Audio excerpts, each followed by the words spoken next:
आज बात करूंगा एक महान व्यक्ति के विषय में। सन 1891 में रत्नागिरी नाम का स्थान, महाराष्ट्र की वो भूमि जहां जन्म हुआ किसका?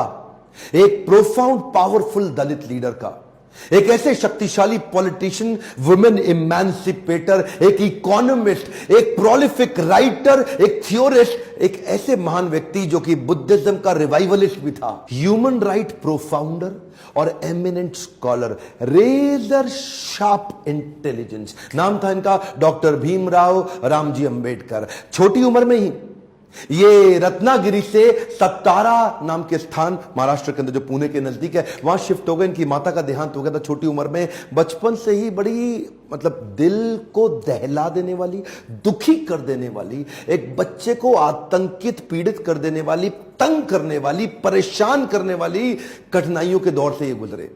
छोटे थे, पढ़ना चाहते थे, इनके अपने पिता से बहुत रिक्वेस्ट करते थे, लेकिन क्योंकि दलित समाज में, एक महार जात में इनका जन्म हुआ, तो कोई इनको पढ़ने की सुविधा नहीं थी।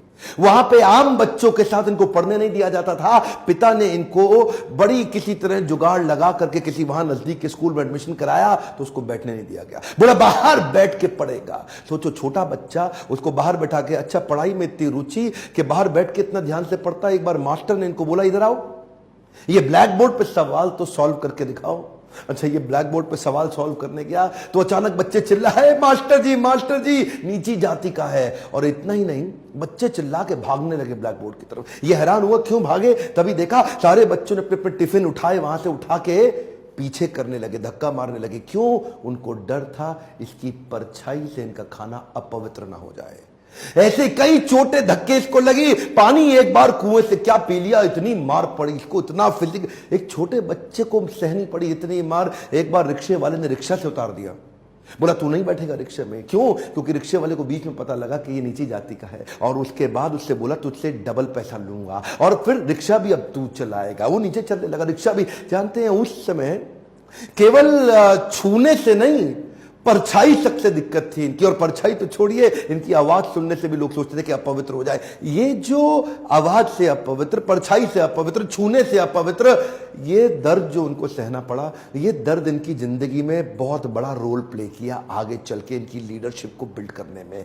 जानते हैं, संस्कृत नहीं पढ़ाई जा रही थी। बोलते संस्कृत तो ब्राह्मणों के पढ़ने के लिए, तेरे पढ़ने के लिए तो है नहीं, स्कूल से निकाल दिया जाता था। तो सायाजी महाराज गायकवाड़ नाम के एक राजा वहीं हुआ करते थे, जिन्होंने इसकी तकलीफ को समझा और वो इनकी तकलीफों को पहचानते थे। बहरहाल इनकी पढ़ने की इतनी इच्छा को देख के उन्होंने इसको स्पॉन्सर किया, स्कॉलरशिप दी, ताकि ये जाके वेस्ट में लंबी पढ़ाई कर सके। देखिए, ध्यान दीजिए, बात आज की नहीं है, बात 110 साल पुरानी है। 1908, 1909, उस समय एक कौन, सबसे निचले पायदान से उठा हुआ महार जात का लड़का जाकर के इंटर करके आया इंग्लिश में मुंबई से। उसके बाद वही बीए करी, पॉलिटिकल साइंस और इकोनॉमिक्स में। रुका नहीं, तुम मुझको यहां नहीं पढ़ने दोगे, मैं जाऊंगा दुनिया की बेस्ट यूनिवर्सिटी में, रोक के तो दिखाओ। और वही स्कॉलरशिप लेकर के निकल गया न्यूयॉर्क, कोलंबिया यूनिवर्सिटी जाकर के उसने पहले तो एमए करी, पॉलिटिकल साइंस, इकोनॉमिक्स, हिस्ट्री और सोशियोलॉजी में। उसके बाद पीएचडी करने निकला। यहां नहीं रुका, लंदन स्कूल ऑफ इकोनॉमिक्स चला गया।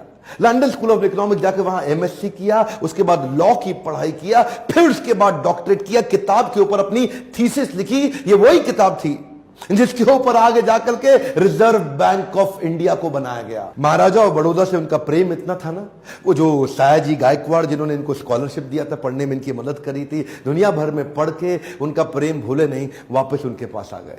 बोला आप दुनिया भर में पढ़ के आए हूं, आपकी सेवा में आना चाहता हूं। तो उनको मिलिट्री सेक्रेटरी की नौकरी दे दी गई, और उस समय ये नौकरी बड़ी मानी जाती थी। अब ये बड़ी पदवी पे तो आ गए थे, लेकिन वो छुआछूत ने इनका पीछा थोड़ी छोड़ा।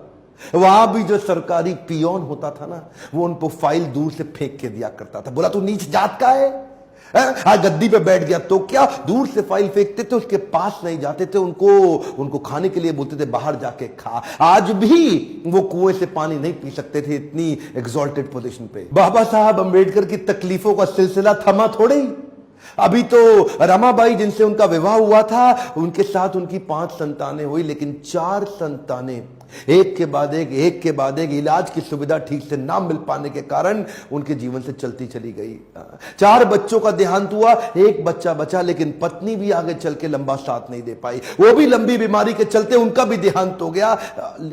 बाबा साहब अंबेडकर जो अब इस समय कोई भी आदमी टूट सकता था, जिसका अपना स्वाभिमान ही खत्म हो जाए, लेकिन ये क्या किए, ये साथ साथ अपने देश के लिए लड़ते रहे और घर की तकलीफों से अपने आप को रुकने नहीं दिया, सत्याग्रह पे निकल गए। 1927 के इस महान सत्याग्रह में ये जिद पे अड़ गए कि सब दलितों को कुएं से पानी पीने का अधिकार दिला के रहूंगा। सार्वजनिक स्थान है, किसी का प्राइवेट नहीं है, जो सरकारी स्थान है वहां पे एक इंसान दूसरे के साथ पानी क्यों ना पी सके। देखिए गलत तो एक्चुअली हो रहा था, जो दलित औरतें थी ना, उनको साड़ी भी पहनने का, पांव को ढक के उठा के साड़ी पहननी पड़ती थी। इन्होंने पहली बार अधिकार दिलाया पूरी नीचे तक, आम औरतों की तरह पांव को ढक के साड़ी पहनने का अधिकार। उसके बाद बोले कम्युनल इलेक्टोरेट की मांग कर दी उन्होंने। कम्युनल इलेक्टोरेट में ये चाहते थे कि कम्युनिटी के आधार पे हमारी वोटिंग की सुविधा अलग हो। उसमें थोड़ा गांधी जी अड़ गए, क्योंकि गांधी जी जानते थे कि ये अंग्रेज लोग मिल करके हमारी सारी जातियों को तोड़ के अलग कराना चाहते। गांधी जी ने इनको समझाया। देखो क्या बोले अंबेडकर जी, मैं आपको रिजर्वेशन दिला दूंगा, मैं आपको बाकी सब मदद करूंगा, सब करूंगा, लेकिन अलग नहीं करते। अब जातियों के आधार पर अगर देश को अलग किया तो मुझे स्वतंत्रता नहीं मिल पाएगी, मैं अंग्रेजों से लड़ नहीं पाऊंगा, मेरे साथ खड़े होकर मेरी ताकत बनो। वो जब अंबेडकर नहीं माने तो गांधी जी ने फिर उनको रिक्वेस्ट की और उसके बाद अनशन पे बैठ गए गांधी जी। बहरहाल अंबेडकर उस समय उनके सामने बड़ी दुविधा आ गई। वो सोचे एक तरफ मेरी अपनी जाति के लोग, मैं उनकी मदद करूं, और एक तरफ देश में आंदोलन लड़ रहे हैं गांधी, उनका जीवन, इनके जीवन का त्याग ना हो जाए, कहीं ऐसा जीवन ना खत्म हो जाए। उन्होंने गांधी जी को समझाया, बोला ठीक है आप अपना अनशन छोड़िए। पूना पैक्ट वहां साइन किया गया, और पूना पैक्ट जब साइन किया उस समय इन्होंने रिजर्वेशन तो कम से कम कंट्रोल में कर लिया। The evolution of provincial finance in British India नाम की इनकी किताब, द प्रॉब्लम ऑफ रूपी नाम की ये 2 किताबें, जिसके आधार पे आरबीआई की स्थापना हुई। मैं दोबारा बोल दूं क्या, इन्होंने जो किताबें लिखी उसके आधार पे आरबीआई की स्थापना करी गई। कैन यू इमेजिन, भारत के सबसे निचले पायदान से आया एक यंग लड़का जिसकी कोई मदद करने वाला नहीं, आज उसकी बुद्धि पे आधारित हमारे कॉन्स्टिट्यूशन की स्थापना भी की जाएगी। इनकी ज्ञान, बुद्धि और कौशल का लोहा इंडियन लीडर्स और ब्रिटिश लीडर्स दोनों मानते थे। 1947 में भारत आजाद हुआ और गांधी जी के पास नेहरू अपनी पूरी कैबिनेट की लिस्ट लेकर के आए। जब नेहरू, जो कि स्वतंत्र भारत के पहले प्रधानमंत्री होने थे, पूरी कैबिनेट की लिस्ट लेके पहुंचे और बताया कि देखो इनको मैं तो तभी गांधी ने पूछा इसके अंदर बाबा साहब अंबेडकर का नाम कहां है, और वहीं थोड़ी उनकी बहस हुई और गांधी ने बोला कि नेहरू ये तुम्हारी कैबिनेट नहीं है, ये आजाद भारत की कैबिनेट है। तभी उनको कानून मंत्री के रूप में लिया गया, और न केवल कानून मंत्री बल्कि तुरंत जो ड्राफ्टिंग कमेटी थी इंडियन कॉन्स्टिट्यूशन की, उसका चेयरमैन भी बना दिया गया। इनकी इंटेलिजेंस के आगे कोई कुछ बोल नहीं सकता था। जो इनसे सहमत थे, असहमत थे, दोनों जानते थे कि इस आदमी में बुद्धि बहुत है। बहरहाल मन तो है कि मैं घंटों तक इनके विषय में बात करूं, एक्चुअली मन भरता नहीं है इनके विषय में बात करते हुए। इतने बुद्धिमान व्यक्ति, आगे चल के इन्होंने हिंदू कोड बिल और महिलाओं के लिए बड़े कानूनों के अंदर कई बदलाव लाए। ये वो पॉलिटिकल लीडर नहीं थे जो सत्ता के लिए लड़ते थे, ये लड़ते थे उनके लिए कि देश में कमजोर हिस्से को उठाना देश के हर लीडर की जिम्मेदारी। एक हम टाइम ध्यान दीजिए, चाहे वो महिलाएं हो, चाहे वो जाति धर्म के आधार पे हो, कमजोर हिस्से को आगे बढ़ाना, सपोर्ट करना, तभी देश आगे चलेगा। खुशहाली आएगी तो फायदा सबका होगा। कम ऑन ध्यान दीजिए, पूरे देश में खुशहाली आएगी तभी फायदा सबका होगा। इनकी भाषा में, इनके भाषण में, इनकी चर्चा में, इनके आचरण में, इनकी किताबों में और ड्राफ्टिंग कमेटी में चेयरमैन होते वक्त कॉन्स्टिट्यूशन को लिखने में सहनशीलता लगातार दिखती रही। अहिंसा परमो धर्म, बौद्ध धर्म को अपनाने लगे। आत्मवत् सर्वभूतेषु, भागवत में बताया गया है कि बौद्ध धर्म में आत्मवत् सर्वभूतेषु, सभी जीवात्माओं को अपनी तरह देखना चाहिए। ये जो समान दृष्टि देने का उन्होंने प्रयास किया, ये उसके बाद ये बौद्ध धर्म को स्वीकार करने चले गए। आखिरी तक काम प्रेम से करते रहे, किसी से लड़ाई नहीं लड़ी। आपके लिए क्या मैसेज है इसमें? एक मैसेज लेके जाइए, education is the tool.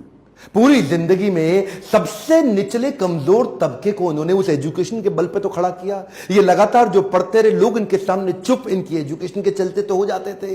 Colombia university आगे चल के इनको number 1 scholar in the world की उपाधि से नवाजा गया। देश ने इनको भारत रत्न दिया। एक बात समझ लीजिए, इनके बराबर लीडर पृथ्वी में गिनती की होते हैं, परसेंटेज में नहीं होते। लर्निंग क्या है? Education is the tool. इसको भीमराव रामजी अंबेडकर के विषय में एजुकेट करना उनके संघर्ष के बारे में बताना मेरी आपकी पूरे देश की जिम्मेदारी है। बताइए तो सही लोगों को कैसे संघर्ष से उठ के खड़े हुए हैं। शेयर करिए वीडियो, जिसको हो सकता है, जिसको इंस्पिरेशन मिल सकती हो, कमेंट बॉक्स में बताइए।